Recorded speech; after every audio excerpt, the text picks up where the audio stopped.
Hello दोस्तों, welcome to my YouTube channel RM exam point. आज इस वीडियो में बात करेंगे सीटेट दिसंबर एग्ज़ाम 2024 में पूछने वाले विज्ञान के महत्वपूर्ण प्रश्न, यानी जूनियर लेवल पर विज्ञान और गणित के स्टूडेंट के लिए बहुत इंपॉर्टेंट है। तो इस वीडियो को लास्ट तक जरूर देखिएगा। पहला है साबुन है, पहला ऑप्शन है उच्च वसा अम्लों के पोटेशियम लवण, दूसरा है उच्च वसा अम्लों के कैल्शियम लवण, उच्च वसा अम्लों के सोडियम लवण, उच्च वसा अम्लों के मैग्नीशियम लवण।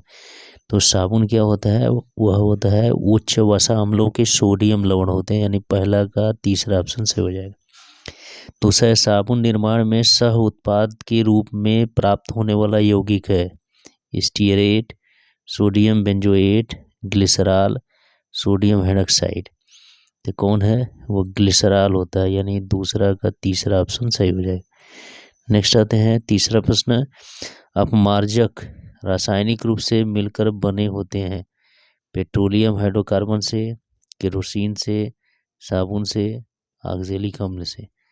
तो जो अपमार्जक होते हैं रासायनिक रूप से किससे मिलकर बने होते हैं, वह पेट्रोलियम हाइड्रोकार्बन से मिलकर बने होते हैं, यानी तीसरा का पहला ऑप्शन सही हो जाएगा। चौथा, निम्न में से कौन सा पूर्ण फ्लोरीनीकृत बहुलक है, नियोप्रीन, टेफ्लॉन, थायोकोल, पीवीसी। तो कौन है ये, टेफ्लॉन है, यानी फ्लोरीनीकृत बहुलक है जिसमें फ्लोरीन की मात्रा पाई जाती है। तो चार का दूसरा ऑप्शन सही होगा। पांचवा, निम्न में से संश्लेषित बहुलक है सेलुलोज, पीवीसी, प्रोटीन, न्यूक्लिक अम्ल। तो संश्लेषित बहुलक यानी जो बनाया जाता है तो वो है पीवीसी है, यानी 15 का दूसरा ऑप्शन सही हो जाए पांचवा का। फिर इसके बाद छठवां प्रश्न आता है, भेड़ के शरीर से त्वचा की पतली परत के साथ फ्लीस का पृथक्करण क्या कहलाता है, ऊल यील्डिंग, रियलिंगिंग, शियरिंग, ग्रोइंग। तो क्या कहलाता है, वह शियरिंग कहलाता है, यानी 6 का तीसरा ऑप्शन सही होगा। सातवां, रामू एक किसान है जिसके खेत की मिट्टी काली है एवं मौसम गर्म है, वह अपने खेत में किस प्रकार के रेशे प्रदान करने वाले पौधों को उगा सकता है, जूट, कपास, कोकोनट, ऊन। तो सही ऑप्शन इसमें कपास आएगा कि ये कपास के लिए उपयुक्त परिस्थितियां हैं। तो 7 का दूसरा ऑप्शन सही हो जाएगा। आठवां, पौधे के कौन से भाग से जूट प्राप्त होती है, जड़, तना, पत्ती, फूल। तो जो जूट होती है वह किस भाग से प्राप्त होती है, वह तना से प्राप्त होती है, यानी 8वां का दूसरा ऑप्शन सही हो जाएगा।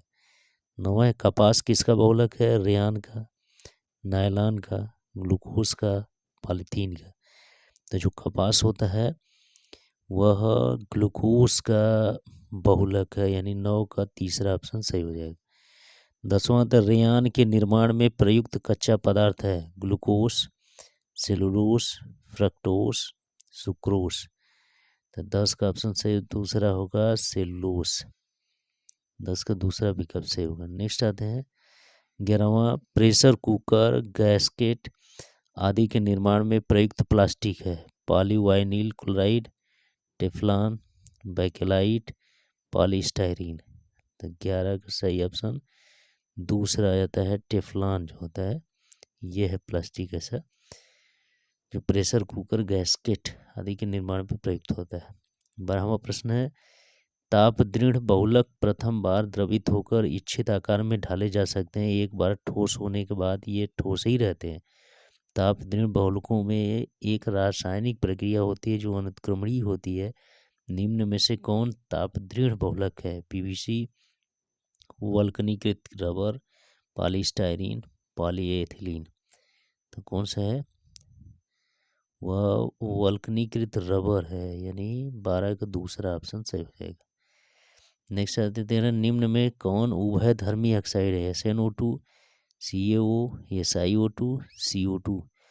उभयधर्मी ऑक्साइड का मतलब कि जिसमें अम्लीय और क्षारीय दोनों गुण पाए जाते हैं, तो वह SnO2 वाला है, यानी 13 का पहला ऑप्शन सही होगा। 14वां है, स्याही का दाग मिटाने के लिए कौन सा अम्ल प्रयोग करते हैं, ऑक्जेलिक अम्ल, एसिटिक अम्ल, फार्मिक अम्ल, मैलिक अम्ल। तो किसका प्रयोग करते हैं, ऑक्जेलिक अम्ल का प्रयोग करते हैं, यानी 14 का पहला ऑप्शन सही हो जाएगा। नेक्स्ट आते हैं 15 प्रश्न। सोडियम सल्फेट व बेरियम क्लोराइड के जली विलयन को जब एक परख नली में मिलाया जाता है तो किस रंग का अवक्षय प्राप्त होता है? पीला, सफ़ेद, हरा, नारंगी। तो सफ़ेद रंग का प्राप्त होता है, यानी 15 का दूसरा ऑप्शन सही हो जाएगा। 16 एक डॉक्टर अति अम्लता का उपचार करने हेतु एक दवाई देता है। इस दवाई में मुख्य संघटक है MgCl2, CaCO, Na2CO3, AlOH. तो मुख्य घटक इसमें कौन होगा? वो MgCl2 होगा, यानी 16 का पहला ऑप्शन सही हो जाएगा। नेक्स्ट आते हैं 17 प्रश्न। सल्फ्यूरिक अम्ल को तनु बनाने के लिए अम्ल को पानी में डालने की सलाह दी जाती है क्योंकि अम्ल कांच के बर्तन को तोड़ सकता है। अम्ल को तनु करने की प्रक्रिया अत्यधिक ऊष्माक्षेपी है। अम्ल को तनु बनाने की प्रक्रिया अत्यधिक ऊष्माक्षेपी है। अम्ल का पानी की ओर गहरा आकर्षण है। तो 17 का दूसरा ऑप्शन सही होगा कि अम्ल को तनु बनाने की प्रक्रिया अत्यधिक ऊष्माक्षेपी है। 18 है घाव पर फिटकरी लगाने से रक्तस्राव रुक जाता है क्योंकि फिटकरी रक्त को स्कंदित करके थक्का बना देती है। दूसरा, फिटकरी घाव के आसपास तापमान को कम कर देती है। तीसरा, फिटकरी एक प्रतिरोधी है। चौथा, फिटकरी का टुकड़ा घाव को ढक देता है।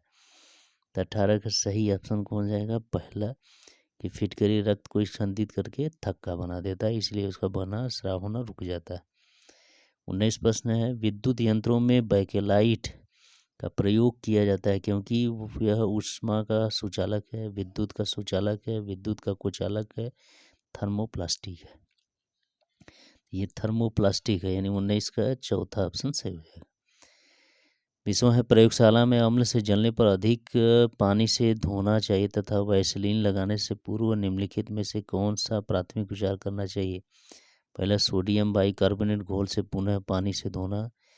1% एसिटिक अम्ल या नींबू के रस से धोना। सिल्वर नाइट्रेट से साफ करना। साधारण नमक लगाना। तो कौन सा इसमें सही होगा? पहला होगा, सोडियम बाइकार्बोनेट घोल से पुनः पानी से धोना चाहिए क्योंकि सोडियम बाइकार्बोनेट का विलयन कैसा होता है? क्षारीय होता है, तो अम्ल के प्रभाव को कम करेगा।